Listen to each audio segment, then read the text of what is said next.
छात्र का जो है परीक्षा को कैंसिल करवा रहे हैं, ये बगल नीतीश कुमार जो है वर्चुअल रैली कर रहे हैं, ये शोभा देता है एक मुख्यमंत्री को। अभी देखिए साल का हिसाब मांग रहा है, कांग्रेस पार्टी जो राज किया है उससे भी मांग रहे हैं, नीतीश कुमार जो राज कर रहा है मैं उससे भी मांग रहा हूँ, बीजेपी जो राज किया उससे भी मैं मांग रहा हूँ, लालू यादव से भी मुद्दा वही है, जदयू वाले का भी मुद्दा वही है कि हिंदू मुस्लिम कर दो और वोट ले लो। तेजस्वी यादव का साफ कहना है कि मुसलमान का वोट लेंगे लेकिन मुसलमान को मालिक नहीं बनने देंगे, मुसलमान को क्या किया। देखिए वो गैमलर है, बहुत बड़ा गैमलर है नीरज यादव वोट का बहुत बड़ा गैमलर है। यादव लोग तो उसको खोज रहे हैं डिबिया बार के, तुम है कहाँ छिपा हुआ। और आप जानते हो उसका दो ही ठेकेदार है, एक ठेकेदार नारायण मंडल है, एक ठेकेदार का नाम नहीं बताऊंगा क्योंकि वो सरकारी भी काम करते हैं इसलिए मैं उसका नाम नहीं बताना चाहता हूँ, लेकिन सारा पब्लिक जानता है। नारायण मंडल का काम है उसका काम जोतना और उसका पैसा कमाना, और वही आदमी जो है जहाँ बोलता है वहाँ जाके फीता करता है, शिलान्यास करता है और वहाँ पर दो चार चमचों को जो है वो रखता है। हिंदू मुसलमान यानी यादव मुसलमान खास करके उस पर इतना बिगड़ा हुआ है कि उसको इस बार जो है चैन नहीं है। मेरे ख्याल से लगता है कि उसकी इस बार जमानत भी जब्त होगी, सिर्फ शिलान्यास करने से आपको वोट मिलेगा साहब। लेकिन ये विधायक जनता से मिलना नहीं चाहता है, यहाँ तक पुठिया में तो मिलवे नहीं करते हैं, यहाँ तक कि पटना में भी जो इसको फ्लैट इशू हुआ था वो फ्लैट के बदले 30,000 रुपया महीना सरकार से उठाती है कि मुसलमान को आगे नहीं बढ़ने देंगे, मुसलमान को पैरों के नीचे रखेंगे, तलवे के नीचे रखेंगे। यही जो है तेजस्वी यादव का सिद्धांत है, हमको उतार दें। मैं ये बता देना चाहता हूँ कि एमआईएम का टक्कर डायरेक्ट बीजेपी वाले से होगा, नीरज यादव का जमानत जब्त होगी। वो जो आदमी को यादव और मुसलमान को खास करके ठगने का काम किया है, इस बार यादव और मुसलमान उसको जवाब देगी। एक बार विक्टर झा है एक कटिहार का, उसने आवाज़ भी उठाया, इसने क्या कह दिया हमारे वर्तमान विधायक, अरे वो लफवा है, वो सब क्या ये सब कर पाएगा। अरे भाई साहब, अरे सर वो अगर लफवा है तो आप तो उठाइए कभी भी। ये 5 साल में मैं बात कर रहा हूँ, नीरज यादव कभी भी बराड़ी क्षेत्र में घूमने तक नहीं आता है, सीधा पुठिया अपना निजी आवास से निकलते हैं और सीधा वो डायरेक्ट कटिहार जाते हैं। कभी आया है क्या? अभी चुनाव के टाइम में घर घर जा रहे हैं, भोज खाने दावत में जा रहे हैं। बिहार विधानसभा चुनाव की तैयारियां जोरों पर हैं और सभी पार्टियां इस तैयारियां कर रही हैं अपने स्तर से। नीतीश कुमार जी का भी वर्चुअल रैली आज हम देख रहे हैं कि हो रहा है। इसी बीच हम आप पहुंचे हैं एमआईएम के कद्दावर लीडर जो कि एक तरीके से अपना एक वर्चस्व रखते हैं एमआईएम के अंदर में, राकेश यादव जी से मिलने पहुंचे हैं। राकेश यादव जी, आप हमें बताएं कि मुख्यमंत्री नीतीश कुमार का वर्चुअल रैली हो रहा है, एक तरफ बेरोजगार का मार चल रहा है, जो भी छात्र हैं वो आंदोलन कर रहे हैं, लगातार परीक्षाएँ रद्द हो रही है, इस पर क्या कहेंगे आप? क्या कहेंगे आप लोग को सब मालूम ही है कि एक बगल छात्र जो आत्महत्या कर रहे हैं, एक बगल छात्र का जो है परीक्षा को कैंसिल करवा रहे हैं, एक बगल नीतीश कुमार जो है वर्चुअल रैली कर रहे हैं, ये शोभा देता है एक मुख्यमंत्री को। अभी देखिए हालात ऐसी बिगड़ी हुई है, हमारे हर प्रखंड में हर पंचायत में एक ग्राम सेवक होनी चाहिए, रोजगार सेवक जिसको बोलते हैं ग्राम सेवक, और 4 पंचायत मिला के 1 सेवक है, उसकी बहाली नहीं हो रही है। उसके बाद देखिए नलकूप की योजना जो इधर निकला हुआ है, हर पंचायत में नलकूप वाले लोग जो है रोड पर त्राहिमाम है, जितने भी बहाली हुए हैं उसको नियमावली नहीं कर रहे हैं। तो कहीं ना कहीं नीतीश कुमार बहुत बड़ी गलती कर रही है और इससे तो साफ जाहिर होती है कि वो जनता का कोई भी समस्या या कोई भी विद्यार्थी हो या जनता हो, जो भी हो, छात्र हो, इस सब पर कोई ध्यान नहीं, उसका ध्यान टिका हुआ है सिर्फ वोट पर।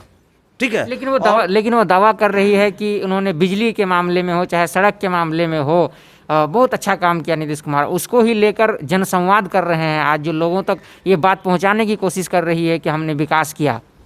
देखिए जहाँ तक बिजली की समस्या है और बिजली की बात है और आपने बोला कि रोड की, तो मेरे ख्याल से जो होना चाहिए बिजली में भी जो होना चाहिए 24 घंटे या 24 घंटे में 2 घंटा कट जाए लाइन, वो एक अलग बात है। लेकिन क्या बिजली आपके घर में सही सलामत पहुंचती है? नहीं पहुंचती है, कभी 2 घंटा कभी 3 घंटा कभी पहुंचवे नहीं करती है। बिजली क्या किया? वो कुछ नहीं किया। हर घर में बोल रहा है बिजली, हर घर में नल जल, कहाँ सक्सेस है उसका नल जल बताइए कहीं भी।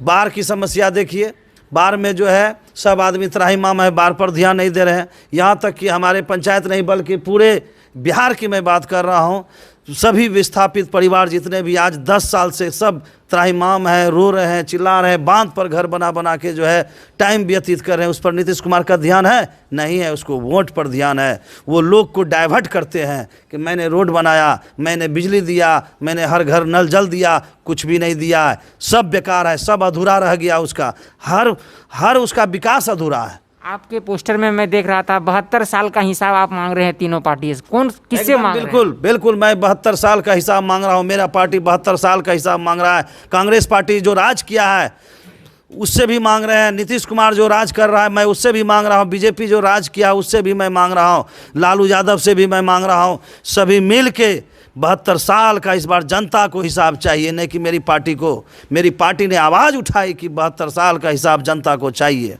इस बार भी इलेक्शन में जातिगत मुद्दा रहेगा, हिंदू मुसलमान का मुद्दा रहेगा या फिर कोई और मुद्दा इस बार होने? देखिए, बीजेपी वाले का तो मुद्दा वही है, जदयू वाले का भी मुद्दा वही है कि हिंदू मुस्लिम कर दो और वोट ले लो। लेकिन मेरी पार्टी जो है एमआईएम, इसका कोई मुद्दा नहीं, इसका मुद्दा सिर्फ एक है कि विकास करो और रोजगार दो, सभी छात्रों को रोजगार दो, विकास दो, और जितने भी विस्थापित परिवार हैं सबको विस्थापित जगह पर बसाया जाए। हमारा पार्टी का यही सबसे बड़ा मुहिम है। और रही बात आरजेडी की मैं बात करना चाह रहा हूँ। आरजेडी जो आज के डेट में अगर उंगली उठाती है मेरे पार्टी पर कि मेरा पार्टी ये है, मेरा पार्टी वो है, मैं आरजेडी वाले से भी बोल देता हूँ कि आपने मुकेश सहनी को 30 सीट देने का फैसला किया है। जो सहनी का नेता बनना चाहता है मुकेश सहनी, वो सहनी का या निषाद का नेता नहीं है, निषाद ने उसे नकारा है, नहीं तो वहाँ हारता नहीं। खगड़िया से खड़ा हुआ था शायद, वहाँ से हारता नहीं, उसको कोई निषाद लाइक नहीं करता है, पसंद नहीं करता है। झूठ मूठ का नीतीश कुमार उसको तेजस्वी यादव उसको 30 सीट दिया। अब देखिए, आपकी बात मैं बता रहा हूँ, मेरे पार्टी की, मेरा एमआईएम पार्टी जो है उनको सिर्फ बोला कि हमें भी पार्टी में शामिल कर लो, लेकिन तेजस्वी यादव का साफ कहना है कि मुसलमान का वोट लेंगे लेकिन मुसलमान को मालिक नहीं बनने देंगे, मुसलमान को विधायक नहीं बनने देंगे, मुसलमान के पार्टी को विधायक नहीं, ऐसा उसका सोच है। लेकिन मैं बोलता हूं, मैं एक राकेश यादव, मैं हिंदू धर्म से बिलोंग करता हूं, मैं एक हिंदू हूं, मैं बोल रहा हूं हर जनता को, हर समुदाय के जनता को, हिंदू मुस्लिम सबको, ये मुसलमान की पार्टी नहीं है, धर्मनिरपेक्ष पार्टी है। सभी जाति और धर्म को मेरे औसुद्दीन ओवैसी साहब एक नज़र से देखते हैं। जाके देखिए हैदराबाद में, पूछिए हैदराबाद वासियों से, या पता लगाइए या गूगल में सर्च कीजिए, वहाँ पर उसने मेडिकल कॉलेज खोल के रखा है जिसमें 20 रुपया में इलाज होता है हर जाति का, हिंदू महिला, मुस्लिम महिला, सिख महिला, ईसाई महिला, कोई भी धर्म का महिला हो, उसका 20 रुपया में इलाज होता है, थोड़ी मुसलमान का इलाज होता है। वर्तमान विधायक नीरज कुमार यादव लगातार जो है लोगों के बीच जा रहे हैं और रोड का शिलान्यास कर रहे हैं। अभी एक्चुअली क्या है आपको मैं बता दूं, आज 1 साल से उसने क्या किया। देखिए, वो गैमलर है, बहुत बड़ा गैमलर है नीरज यादव वोट का बहुत बड़ा गैमलर है। वो क्या खेला किया है, 1 साल से उसने क्या किया, वो 5 करोड़ रुपया की शायद ऐसे कुछ है, उसका जो फंड आया था विधायक का, वो चुपचाप रखा जोक के कि लास्ट टाइम में जब चुनाव की बारी आएगी उस समय मैं गांव-गांव जाके उद्घाटन करके पब्लिकों को खुश करूंगा। देखिए मैं ये रोड बना रहा हूं, देखिए मैं वो रोड बना रहा हूं।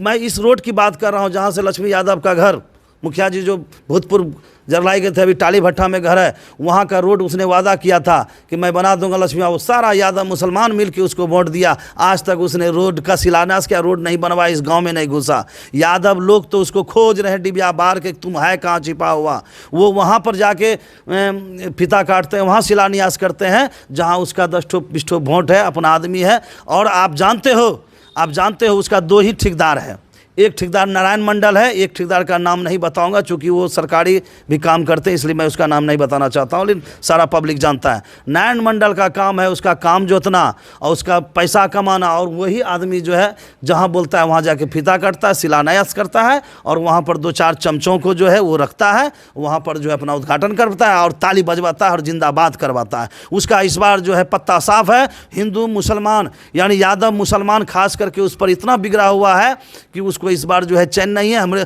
मेरे ख्याल से लगता है कि उसकी इस बार जमानत भी जब्त होगी। मैं बता देना चाहता हूं इसलिए कि 3 बार 2 समुदाय के बीच झगड़ा हुआ इस बराड़ी क्षेत्र में, आज तक भी उसने बकिया दिराम भी झगड़ा हुआ, बकिया गांव में झगड़ा हुआ, कांतनगर में बैडंडा में झगड़ा हुआ 2 समुदाय के बीच, आज तक जाने का कोशिश नहीं किया, 2 समुदाय को जोड़ने का काम उसने नहीं किया। सिर्फ शिलान्यास करने से आपको वोट मिलेगा साहब। और एक बात मैं मीडिया के माध्यम से कहना चाहता हूं, जब मंसूर साहब का टाइम था, जिस समय वो विधायक जी थे, उस समय अगर मंसूर साहब यहाँ अगर मिलते थे, अगर पटना में रहते थे, उसके फ्लैट में यहाँ के जनता लोग जाते थे, कोई कोर्ट जाते थे, कोई कचहरी जाते थे, कोई पटना में कुछ काम से जाते थे, मंसूर साहब के फ्लैट में जाके रहते थे, खाना खाते थे, नहाते थे, आराम करते थे, उसके बाद वो अपना काम करते थे। लेकिन ये विधायक जनता से मिलना नहीं चाहता है, यहाँ तक ही पोठिया में तो मिलवे नहीं करते हैं, यहाँ तक कि पटना में भी जो इसको फ्लैट इशू हुआ था, वो फ्लैट के बदले 30,000 रुपया महीना सरकार से उठाती है, लेकिन फ्लैट को इसने लेने का काम नहीं किया, क्योंकि उसको वहाँ पर जनता से भागना चाहता है दूर। तो क्या आप सीधे तौर पर कह रहे हैं कि उनको जो फ्लैट पटना में मिला था वो उनको बेच दिया गया? एकदम उसके बदले उसको पैसा मिलती है 30,000 रुपया महीना। पता कीजिए, आप विधायक जी से पूछिए, आप क्यों नहीं फ्लैट लिए? वो कुछ से कुछ बोल के आप लोग को टाल देंगे, लेकिन वो बात नहीं है, वो उसके बदले पैसा उगाही करता है। आप पे भी आरोप लग रहे हैं कि आप भी जो युवा लोग हैं, खास करके मुस्लिम कम्युनिटी के लोग, उनको बरगलाने का काम कर रहे हैं। नहीं, मैं बरगलाऊं क्या? आज के डेट में कोई किसी के बात पर बरगाया नहीं जाता है, ठीक है। सब अपना सोच, अपना बुद्धि रखा है, और सब मुसलमान भाई एक चीज़ को जान चुका है कि हमारे असदुद्दीन ओवैसी साहब को उसने एक भी सीट देने का काम नहीं किया, तेजस्वी यादव ने, और मुकेश सहनी को 30 सीट दे दिया। उसका यही रीज़न है कि मुसलमान को आगे नहीं बढ़ने देंगे, मुसलमान को पैरों के नीचे रखेंगे, तलवे के नीचे रखेंगे। यही जो है तेजस्वी यादव का सिद्धांत है। उसका वोट लेंगे, लेकिन उसको विधायक नहीं बनाएंगे। अगर आपसे पूछा जाए कि आपका सीधा टक्कर नीरज यादव से होने वाला है या और किसी से होने वाला है? ना, अगर हम चुनाव लड़े MIM से, आपको मैं सीधी बात बताता हूँ, अगर मेरी पार्टी अगर हमको चुनाव लड़ने के लिए फील्ड में उतार दे, अभी तक तो क्लियर नहीं हुआ किसको देंगे टिकट, वो अलग बात है। अगर हमको उतार दें वो, तो मैं ये बता देना चाहता हूँ कि MIM का टक्कर डायरेक्ट बीजेपी वाले से होगा। नीरज यादव का जमानत जब्त होगी। वो जो आदमी को यादव और मुसलमान को खास करके ठगने का काम किया है, इस बार यादव और मुसलमान उसको जवाब देगी, और इस बार दे चुका है और देगा भी। 5 सालों में ऐसा तो नहीं है कि विधायक जी ने कुछ काम नहीं किया है, और वो काम को लेके जा भी रहे हैं। आप क्या अलग करेंगे जो लोग उनको ना वोट देकर? मैं बता देना चाहता हूँ कि मैं क्या अलग करूँगा। अलग नहीं करूँगा। सबसे बड़ी समस्या है विस्थापित। आज तक उसने आवाज़ नहीं उठाई। एक बार विक्टर झा है, एक कटिहार का, उसने आवाज़ भी उठाया, तो इसने क्या कह दिया हमारे वर्तमान विधायक, अरे वो लफवा है, वो सब क्या ये सब कर पाएगा। अरे भाई साहब, अरे सर, वो अगर लफवा है तो आप तो उठाइए। विकास का विस्थापित का मुद्दा आप क्यों नहीं उठाया? आप वर्तमान विधायक, आप तो उठाते, आपने नहीं उठाया। उसके बाद दूसरी मुद्दा है कि दियारा क्षेत्र में बदमाश जो कलाई, परवल और तारबूज जो लूटता है, उसका पैसा जो उगाही करता है, कभी आपने ध्यान दिया साहब उस पर? नहीं दिया। ना ही कभी पुलिस प्रशासन को आपने दियारा भेजा। मैं एक मुखिया होने के नाते अगले बार भी दियारा में बहुत काम किया। बदमाश को पुलिस के द्वारा रगदबाया, SP साहब से बात किए, DGP साहब के यहाँ फ़ोन लगाए, वहाँ से उनके पदाधिकारी जो SP साहब से बात करके यहाँ प्रशासन भेजे, और दियारा को मैंने शांत करने का कोशिश किया, और किया भी, और फसल भी आया। लेकिन साहब, आप वर्तमान विधायक हो के एक बार भी दियारा के बारे में काम नहीं किया। इसलिए मैं बोल रहा हूं कि उसका मुद्दा जो है कुछ नहीं है, सिर्फ विकास क्या है भाई? सरकार पैसा देती है, मुखिया को भी देता है, मैं भी रोड बनाता हूं। अब हम क्या कहेंगे कि सब काम, जनसंपर्क भी बहुत बड़ी चीज़ होती है। आप एक दूसरे से नहीं मिलिएगा, दूसरे का समस्या नहीं बुझिएगा। आज मैं बता देना चाहता हूं, यही ब्लॉक है, यही थाना है, थाना में किसी सिरसाबादी को, किसी यादव जी को, किसी मंडल जी को, किसी कुर्मी जी को, या किसी भी जाति को अगर काम पड़ती है, थाना वाले उसको भगा देते हैं, काम नहीं करते हैं। जिसका जो पैसा देते हैं उसका काम करते हैं। वो लोग रोड पर भोंकते रहते हैं, बाबू हमारा काम करा दीजिए, मेरे ऊपर ऐसा आफत आ गई है। विधायक जी को फ़ोन लगाते हैं, विधायक जी का फ़ोन स्विच ऑफ, बात नहीं होती है। अगर ये छोटी छोटी समस्या को अगर सुनता विधायक जी, तो आज विधायक जी वो एक बार नहीं 50 बार विधायक जी रहता। ऐसी बात नहीं है, मैं ये नहीं बोल रहा हूँ, लेकिन वो कभी इस पर ध्यान नहीं दिया। अब मैं जनता दरबार की बात कर रहा हूँ। अगर महीना में एक दिन विधायक जनता दरबार में बैठ जाते, लोगों की समस्या सुनते, तो आज हमारा विकास से बढ़ के काम होता है। जनसंपर्क बहुत बड़ी चीज़ होती है। सिर्फ वो काम करने से आप जो है बहुत बड़े महान व्यक्ति नहीं हो जाइएगा। काम तो सब करते हैं। अभी देखिए पूरा मुखिया जो है अपने अपने पंचायत में पूरा ढलैया की कैले है, तो उससे क्या हो जाएगा? वो विधायक बन जाएगा। विधायक का मतलब ये हुआ हर आदमी का जो है लगभग समस्या को सॉल्व करना। अरे छोटी मोटी समस्या का आप सॉल्व नहीं कर सकते, बड़ी बड़ी समस्या को तो सॉल्व कर सकते हैं, लेकिन उसमें भी आप नहीं आते हैं। सिर्फ अभी आप मुद्दा कर रहे हैं कि हम विकास किए हैं। विकास क्या विकास किए हैं साहब? आपका तो विकास ही नजर नहीं आ रहा किधरों। कहाँ विकास है आपके नज़र में विकास क्या है? मेरे नज़र में देखिए, मेरे नज़र में उसका विकास। आप जो है विकास को कैसे परिभाषित करते हैं? आपने कहा कि नीरज यादव जी विकास नहीं किए हैं। हाँ सुन लीजिए, मैं परिभाषित कर रहा हूँ। विकास का मतलब होता है, देखिए आप देखे होंगे जब बराड़ी से चलते होंगे आप मरघिया की ओर, जो मरघिया का मेन लाइन है बराड़ी स्टेशन से, वह रोड की हालात देखिए, देख लीजिए हालात कैसी हालात बना हुआ है। एकदम इतना इतना गड्ढा है, बड़ी जांग बड़ी ठौना गड्ढा है। क्या यही विकास है आपका? नहीं। आप देख लीजिए जाके रौनिया पंचायत, रौनिया से लेके उधर तक बराड़ी सीमाना ढाला तक जाके देखिए, यही विकास है आपका भाई? है आप विकास करते हैं? और रही दूसरी बात कि बराड़ी में आपने बोला था कि बराड़ी अगर हम जीत जाएंगे, जनता से वादा किया था आपने साहब कि अगर मैं जीत जाता हूं तो बराड़ी में मैं पुल बनवाऊंगा, करहागोला घाट में मैं पुल बनाऊंगा, बकिया से उसको लिंक करवाएंगे, जोड़वाएंगे। आपने पुल कहाँ बनवाया? आपका यही विकास है साहब? कोई विकास नहीं किया। वो जहाँ तहाँ गली कुची में हल्का फल्का काम किया है जहाँ तहाँ, वो विकास उसको नहीं कहा जाता। हाँ, उसका दलाल लोग हवा फैलाता है कि ये विकास वो विकास ये विकास कहीं नहीं किया है कभी भी। ये 5 साल में मैं बात कर रहा हूँ, नीरज यादव कभी भी बराड़ी क्षेत्र में घूमने तक नहीं आता है। सीधा पोठिया अपना वो निजी आवास से निकलते हैं और सीधा वो डायरेक्ट कटिहार जाते हैं।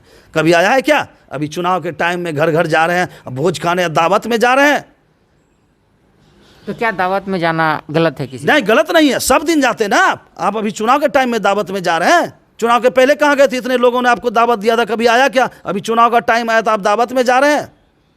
इससे पहले आप आए क्यों बार दावत में?